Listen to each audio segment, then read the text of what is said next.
Well, we are back for round, I don't know, I've lost count. Between, the thing misfiring when we first revived it, to a tree falling on it, to the electrical nightmare under the dash. By the way, all those lights and everything I did, they don't work anymore. That's good. To now, trying to diagnose a random misfire. Yes, it is back to a random misfire. I thought 6 and 7 were the only ones, at the end of last video. Nope, it's back to a random. Anyway, I think we'll call this the final boss round. If I don't beat it this time, game over.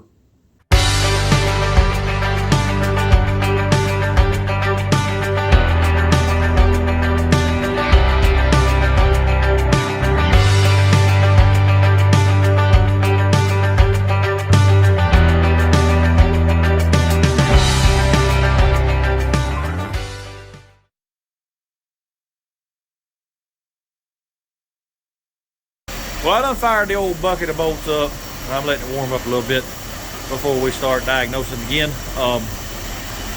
This video, I'm gonna be doing some crazy stuff, just whatever comes to mind as far as diagnosing. A lot of y'all, you gave a lot of suggestions. Some of that stuff I've already done. We won't go back over that, but there are a few things that we can do. Some things I didn't show on camera that I did. I may show them this time. Anyway, let's just dive right in. Well, she's warmed up a little bit, so I shut it off. It's getting a little gassy in here. And two, I shut it off so y'all can hear me a little bit better. It does run smoother with this carburetor here. That's a Holley, by the way. The other one was a Carter BBD. It does run better. It don't shake nowhere near as bad at idle. It still does shake. Still has a miss. But it ain't as bad. Anyway, several of y'all commented, different diagnostic processes we could do. Some of them I've already done. Hey, maybe you just fell asleep during that part. I don't know. Anyway, if I've already done it, I'm not gonna show it again. And there are some things I did that I did not show on camera. I might do those again. But what I want to do right now is this here. Well, actually, I've already done it, but I want to show y'all. I'm gonna pull the wires off of the distributor one by one. I'm gonna hold them back off the post and let it arc. And the camera may not pick up every arc, but you can probably hear it. It never, ever misses a beat. I can do that on every single cylinder. It never misses a beat. That, to me, says there's nothing wrong with that distributor. There's nothing wrong up to that point there. It's either from the wire out or there's something internal going on in the motor. Anyway, let me start it up, and then I'll pull the wires off and let y'all hear and see that it does not miss a lick. Alrighty, here we go. I'm gonna try to get the camera just as close as I can to the spark, because like I said, the camera is probably not gonna pick up every spark, but it will pick up the audio of it. So I'm gonna shove her on in there. Here's cylinder 1.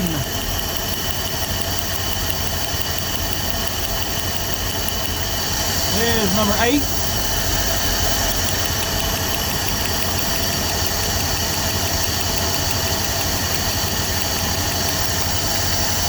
Tell you what, let me do 6 and 7, because they were pretty definitive about missing last go around.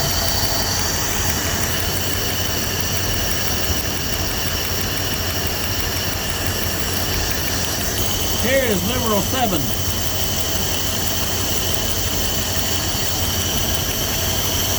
Maybe you can get the idea. I'm not going to do every one of them, but hopefully you can hear the audio, and it never misses a beat. So up to that point, I don't think we have anything wrong. All right, the next thing on the list is this. A handful of y'all said the spark plugs look wrong. Y'all thought it should be a long reach plug. Well, when we first revived this truck, all I did was pull a plug, get the number, go to the store, and get 8 of those. It's Autolite 45 is what it is. Then this time, I changed the plugs again. I just went and got Autolite 45s. I do remember one time looking on O'Reilly's website for, I looked up, this motor is a 75, by the way. The truck is supposed to be a 79. Don't really know. It's just a hodgepodge of, they just threw everything at it. Anyway, I looked up 75 and a 79, 318, and they called for long reach plugs. Here's the thing. The long reach plugs are 14 millimeter thread. These that are in here are 18 millimeter thread. I come out here and took the plug out and looked at the threads, and it's a short reach thread. If I put, even if they were 18 millimeter, if I put a long reach plug in here, well, those threads are going to get carboned up and it'll be a mess. I've done been through that. Several years ago, they gave me the wrong plugs at the auto parts store. I put them in my truck, and 30, 40, 50,000 miles later, I decided to change the plugs and wires. And well, I like to not got the plugs out because they had carboned up on the end of the threads that were, too long. And it messed up a couple of the plugs, the plug holes. But luckily, I was able to chase threads. Anyway, what I want to do, well, let me tell you this. I did a little research on 318s, and I come across a few forums. They were asking about Chrysler industrial motors, and apparently the industrial motors take those big old fat plugs like that. We already know it's a 75 block by the stamp numbers, from the very first video. It's 75, 318. What I want to do is pull a valve cover and get the casting number off the head, just so we know what kind of head we got. And by industrial, I don't know if a motor home is considered industrial, but I think they may put 318s in combines and just, well, a little bit of everything. So, yeah, let's pull the valve cover off, get the casting number, so we know what head we're working with. Come off of there, you son of a gun. All right, let me get the wires off of there. I'm taking this one off because, well, I took it off once before and I messed the gasket up. So, well, I don't want to mess the other gasket up unless I have to. If I have to, I will. But anyway, I gotta get these wires out of the way.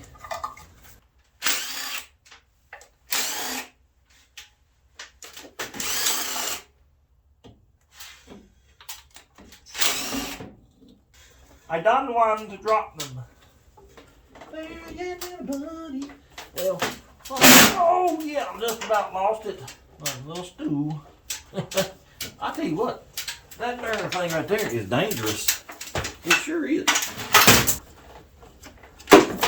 Now I don't understand what in the devil is going on. Why can I not get to that last one? Right there, then dad blame heater hoses. Alright, let's get this son of a gun off of here. See if we can get a casting number. Well, we probably could if it wasn't so nasty. Let me get something to scrape with. It appears there's some kind of numbers here. And there's some kind of numbers here. I can't tell the first number, but then it looks like a 870277-1. And then there's another number here. Let me clean it up. Let's see what it is. Well, that says truck. Let me get my light, make sure. Huh. Interesting. Yeah, that says truck. So, I'm going to go get on the old interwebs, do a little research, and see what kind of heads these are. Well, upon further investigation, I still do not know what these heads are for sure. It was a 277-1. And it's right in this area right there. That number pulled up nothing as far as Mopar heads. And, well, I spent an hour and a half reading on Mopar heads and blocks and all that. And from what I understand, the LA small blocks, the casting number should be back there. Well, there's some numbers cast back there, but it's only like a 4-digit number. From what I understand, the casting number should be a 7-digit number. So I really don't know for sure what these heads are. But they do have the big spark plugs. They keep calling them the Ford spark plugs. And I do believe these plugs will probably fit Dumas in that 360. So I'm pretty sure these are motorhome industrial truck heads, whatever you want to call them. It's got truck cast into it. And, well, let me just get the camera in there and I'll show you that. See right there where it says truck. And then there's that casting number. I don't know if I can get to it or not. It says 277-1. So, yeah, I don't know what these heads are. Pretty sure they're motorhome heads. But here's the thing. They keep talking about a 318-3, which is the motorhome industrial truck motor. It's the casting number over on the side there.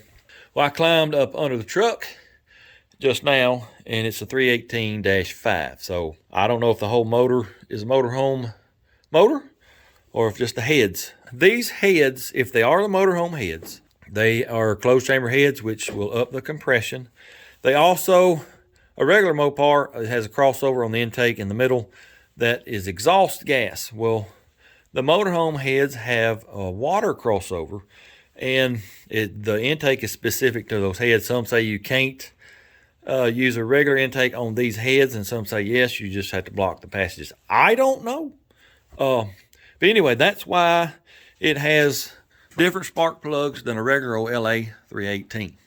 And we sort of know a little bit more about the motor, but it may be a thrown together hodgepodge of stuff just like the rest of the truck. Because according to some of y'all, you know, the grill don't match the hood and the dash don't match. Yeah, I don't know. It's just a conglomeration of Dodge parts is all I can tell you.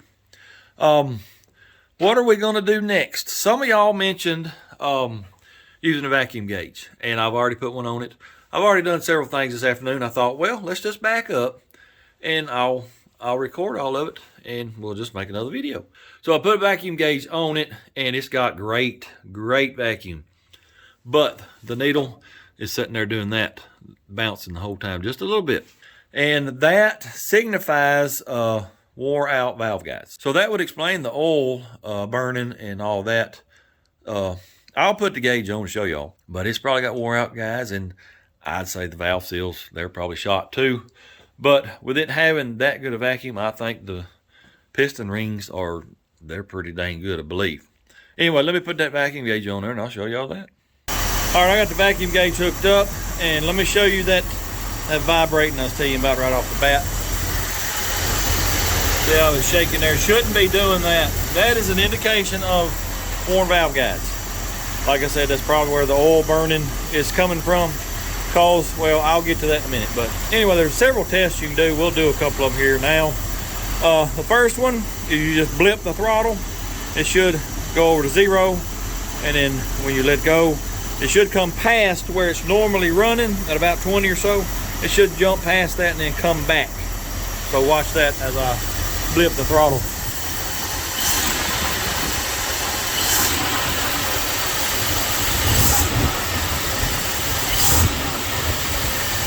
Here's another test you can do.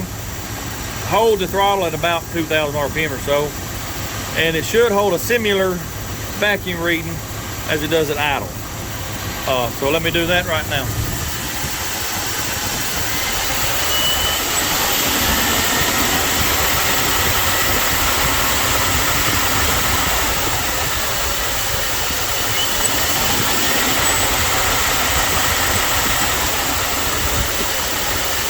Another test you can do is that same thing pretty much. Hold it at 2,000 and then let go real quick. And the needle should bounce past the 20 or so that, you know, it does idle, but then it'll come back to the 20. So let me do that.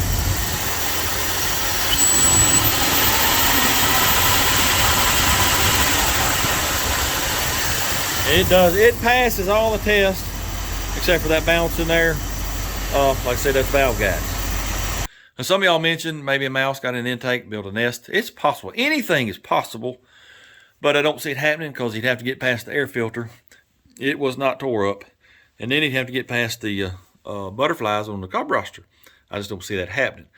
Now, I believe he possibly could get, come up through the exhaust into the exhaust port. And, mice can get in pretty small areas. He could have got to past the exhaust valve if it's open.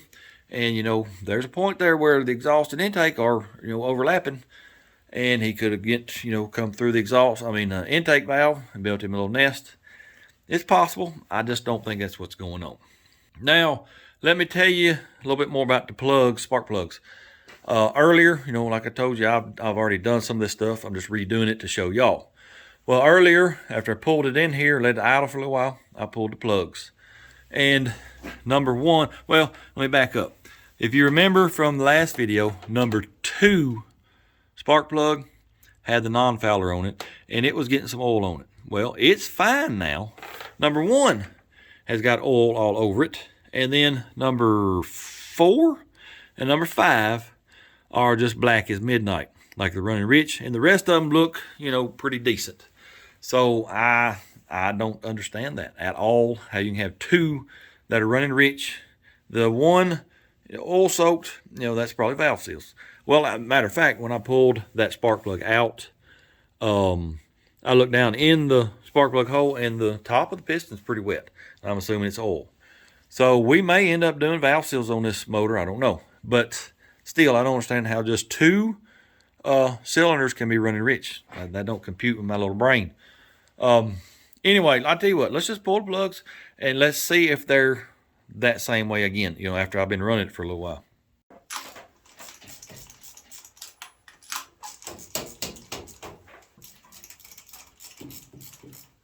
Well, in true fashion of this motor not being consistent at all, well, the spark plugs have changed too. Here's number 1. And like I told you, you can see it shiny there. It's just got earls all over it. This is number 3. It's firing, but it's black and it's got earls on it. This is number 5. Same thing, black with earls on it. I pulled 2, 4, and 6 over here. Here is 2, and it was not black earlier. It is now black, and you see the shiny stuff. That's earls. This is 4. It's about the same. And then number 6, I don't believe it's firing at all. It's too wet and too shiny. Don't think it's firing at all.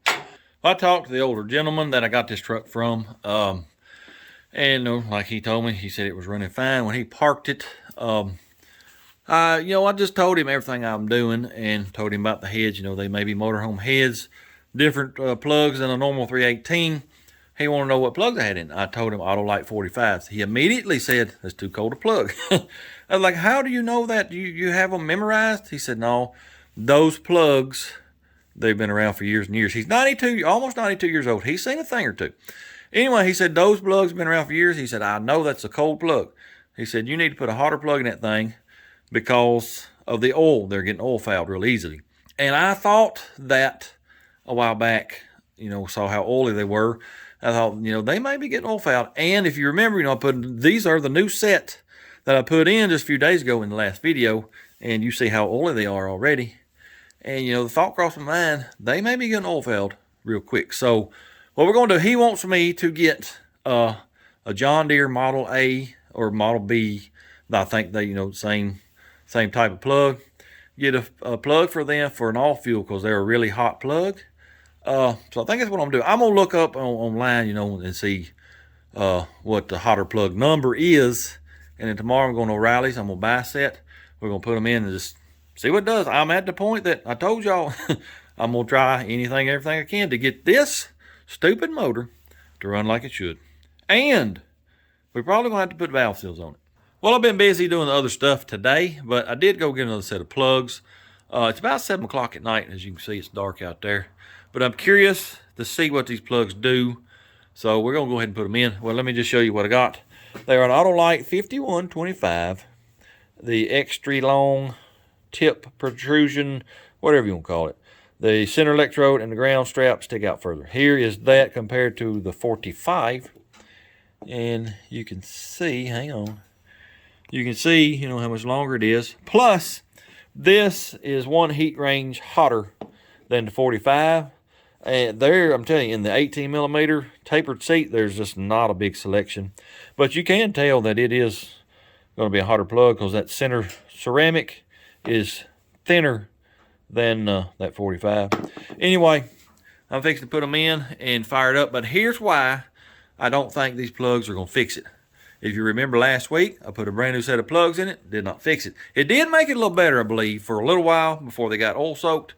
That's when I could tell that 6 and 7 were definitively just not hitting. And so like I say, it may make it run better, but I don't think it's going to fix it. Y'all have to excuse the noise. I got my little torpedo heater going on. It's a little bit chilly. It's about 30, 35 degrees out here. And the door's open. It's cold.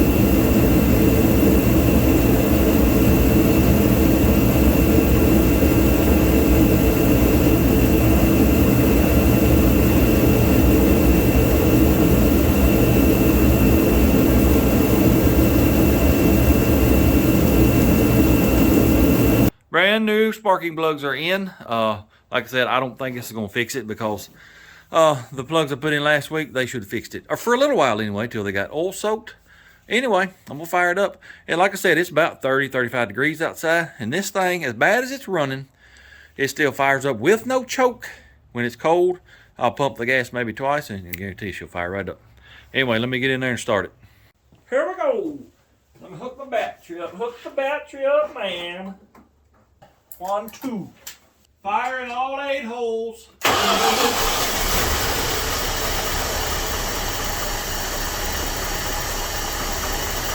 Still sitting there shaking like a leaf. Yes, sir. I'll let it warm up a little bit. We'll investigate a little further. Well, she's warmed up a little bit. Of course, still missing. What we're gonna do now is some of y'all said, hey, is it making it to the other end of the spark plug wire? Pretty sure it is. They're copper wires. If the vehicle I'm putting wires on, if I'm not gonna listen to radio, they get copper wires, because very rarely does a copper wire ever give you any trouble. But just to, just for troubleshooting purposes, I'm gonna pull the boot off of each spark plug.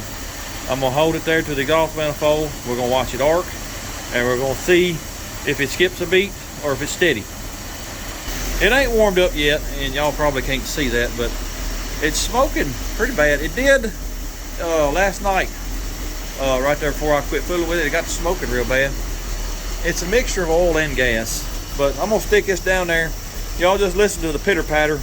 That's the miss.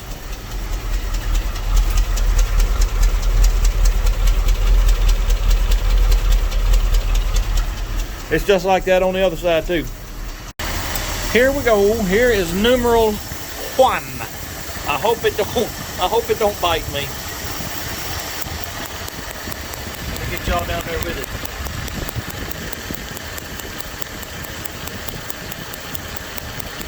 Hopefully you can hear it popping.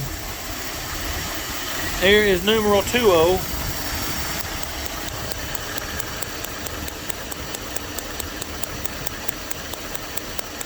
Never missed a beat. Let's do number, I guess that was 2, that was 3, wasn't it? Well, here's numeral 50.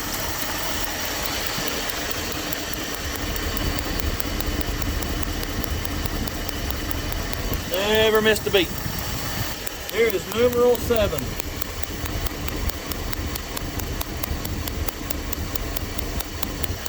Never missed a beat. All right, here's numeral 20.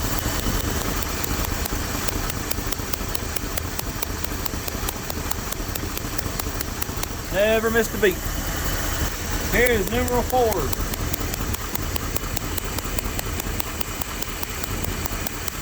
Never missed a beat. Here's numeral 6.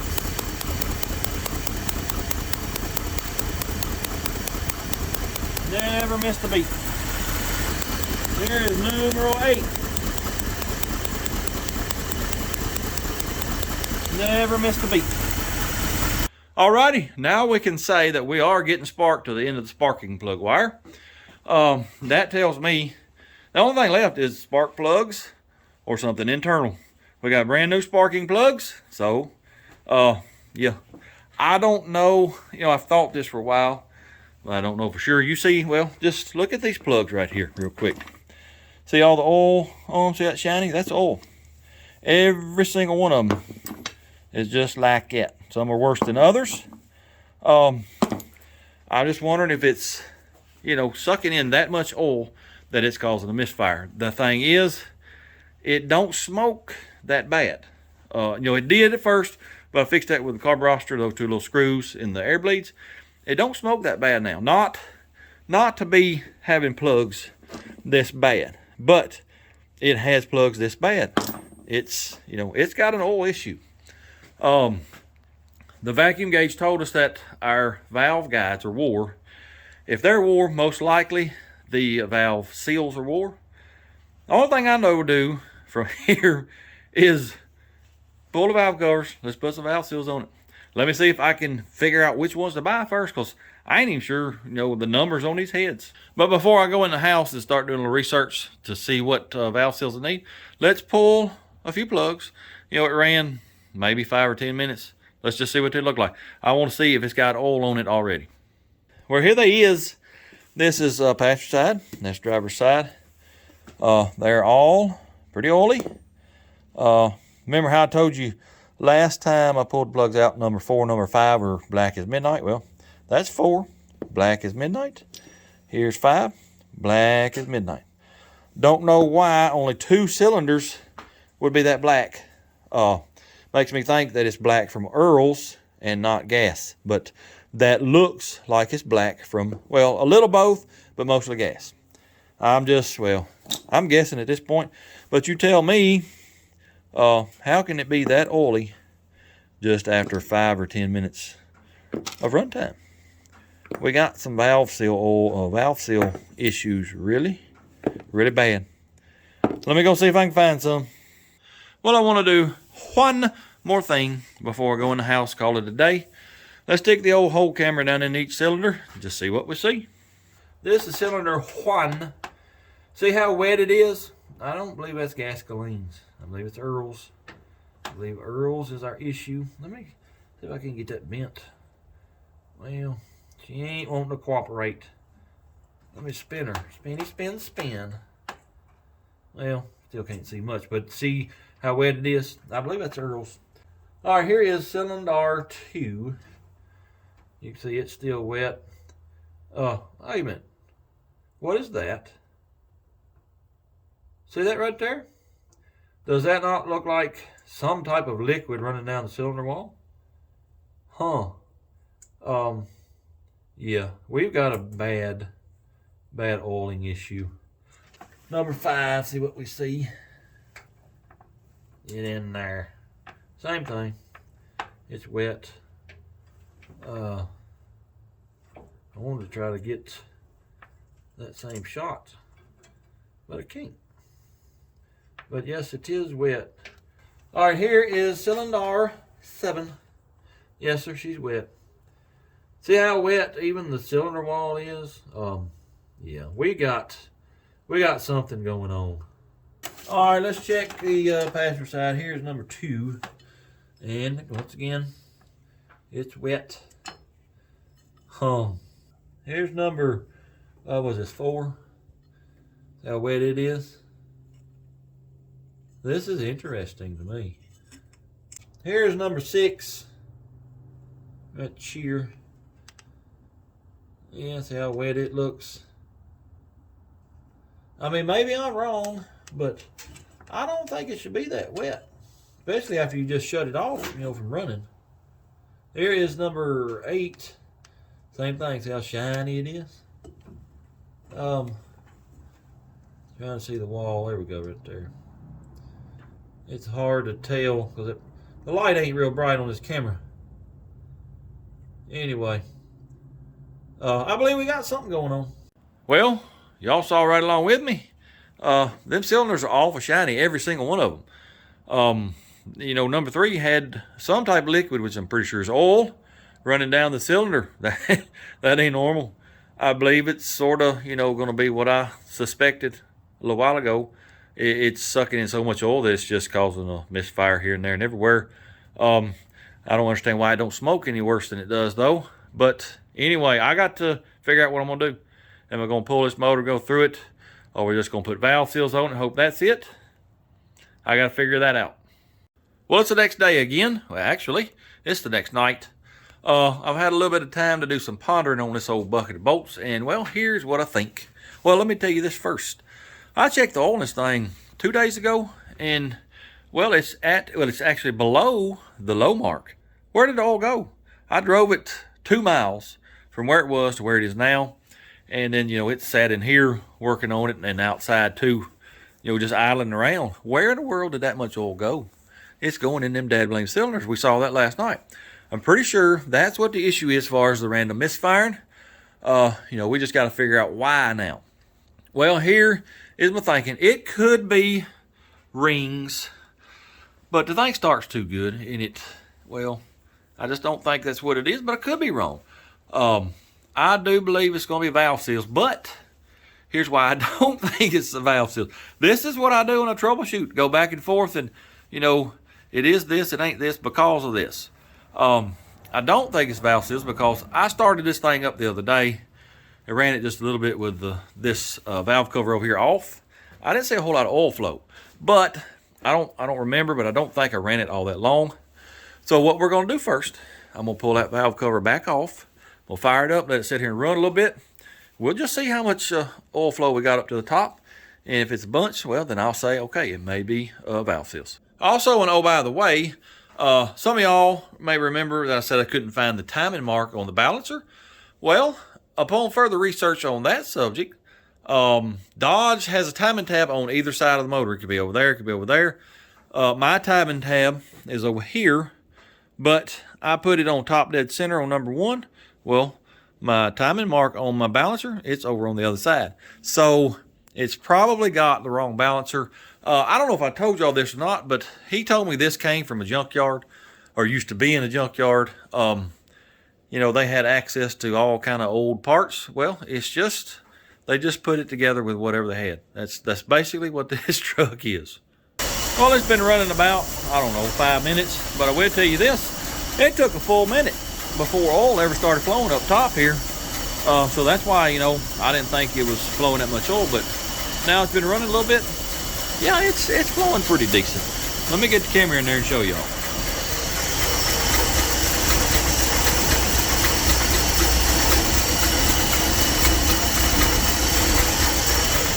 It's a decent amount, you know, for sitting there idling at 600 RPM.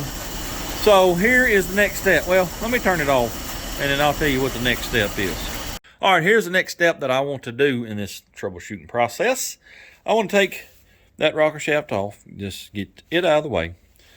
Then cylinder number 2 there, let's take springs off and just look at the valve seals. You know, actually look at them instead of just guessing. Let's look at them. They may not even be there. They may have done fell apart. All right, let's see if we can get these rocking arms and shafts out of the way. Well, they ain't even very tight. Huh.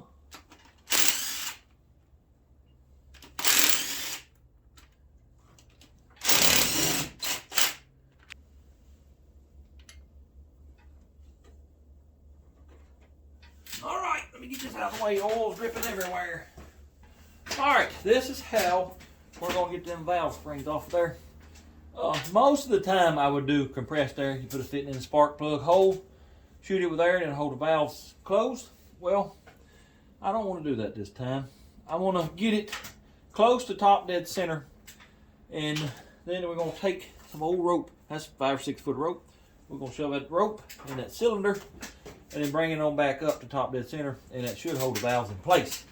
So what I'm going to do is stick my screwdriver down in there, so I know, you know, about where I'm on top dead center. And if I can get my little hands in here, I'm going to turn this thing over my hand. Oh, this ain't going to be fun. I can't get to it. All right, here we go. See, she's coming up. All right, here she comes. She's coming up. Come on up a little bit more. Oh, yeah. All right, I'm going to say that's pretty close. So what you want to do, back her off just a little bit so you can get all that rope down in there, and that should be good enough. So let me get this rope shoved in there real quick, and then we'll go ahead and turn them on around until it stops, because you know you got rope in there, it's going to stop. Well, I might need to go on around a little bit more. Ooh, I need to take all the plugs out of this thing. Goodness gracious.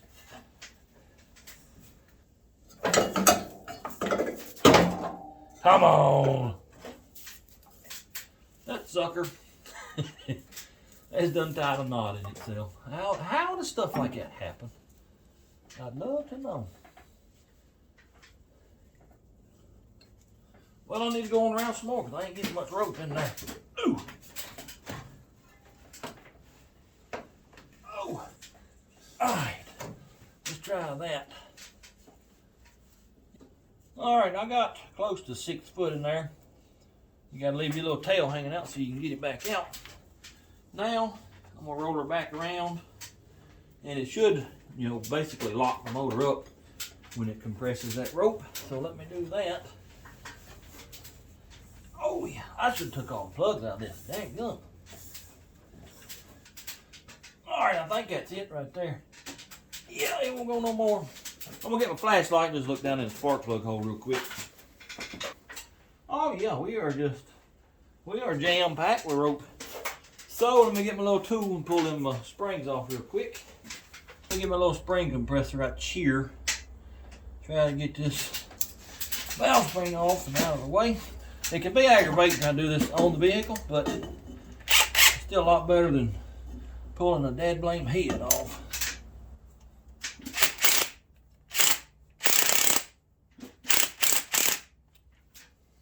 Get my little screwdriver and hope I don't drop these keepers down in the motor.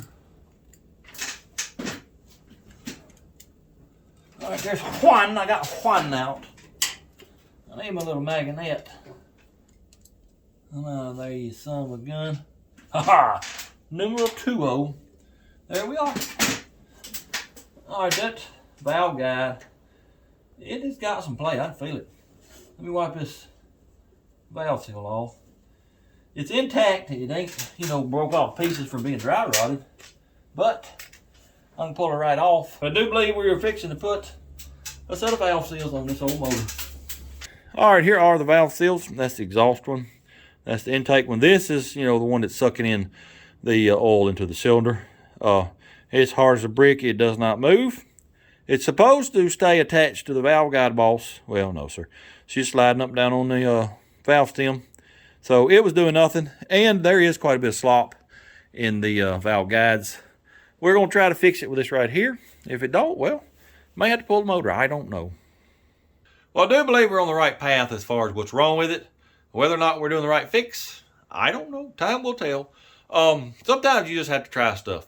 If it works, great. If it don't, well, you try something else. I think I'm going to cut this video off right here. I know it's a little short. I done spoiled y'all with these hour plus long videos. Well, it'll have to do this week. This is Christmas week. I think I'm going to take me a couple of days off. I'm going to spend a little time with family and friends, enjoy the holidays. I suggest y'all do the same. Hopefully, next video, we'll have this thing running like a brand new one. Anyway, appreciate y'all watching. Hope you enjoyed it. If you don't mind, hit the like, comment, subscribe. Share it with your friends. I'd like to wish each and every one of you a very Merry Christmas and a happy New Year. And until next time, go do something. Blur, blur.